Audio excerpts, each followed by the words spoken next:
आशा भोसले जिथे जायच्या तिथे एक चेहरा कायमच त्यांच्या सोबत असायचा, अगदी सावलीसारखा. आणि ती सावली म्हणजे त्यांची नात जनाई भोसले. आशाताईंच्या प्रत्येक कार्यक्रमात, प्रत्येक स्टेजवर जनाई त्यांचा हात धरून असायची. इतकंच नाही तर शेवटच्या दिवसातही हॉस्पिटलपासून सोशल मीडियापर्यंत त्यांच्या तब्येतीबद्दल अपडेट देण्याचं काम जनाईच करत होती. म्हणजे लिटरली शेवटच्या क्षणापर्यंत ती त्यांच्या सोबतच उभी होती.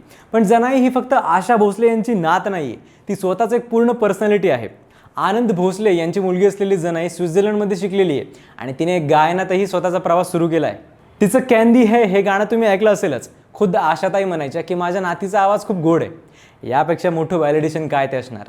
पण जनाईने फक्त गायनातच नाही तर बिझनेसमध्येही स्वतःला प्रूव्ह केलंय. अवघ्या 15व्या वर्षी तिने वांद्र्यात ॲपल रिसेलर स्टोअर सुरू केलं आणि आता ती अभिनयातही पाऊल ठेवते. ऋषभ शेट्टीच्या शिवाजी महाराजांवरच्या सिनेमात राणी सईबाईंची भूमिका करताना ती दिसणार आहे. पण या सगळ्याच्या पलीकडे एक गोष्ट जास्त महत्त्वाची आहे, त्यांचं नातं.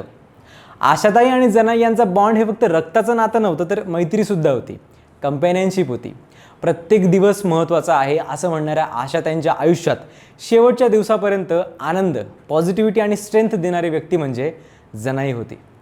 आज आशाताईंचा आवाज शांत झाला असेल पण त्यांचा वारसा अजूनही संपलेला नाही आहे, कारण तो वारसा आता जनाईच्या रूपाने पुढे चालला आहे. ही आजी नातीची जोडी तुम्हाला कशी वाटायची ते कमेंटमध्ये नक्की सांगा आणि फॉलो करा लगावबत्ती.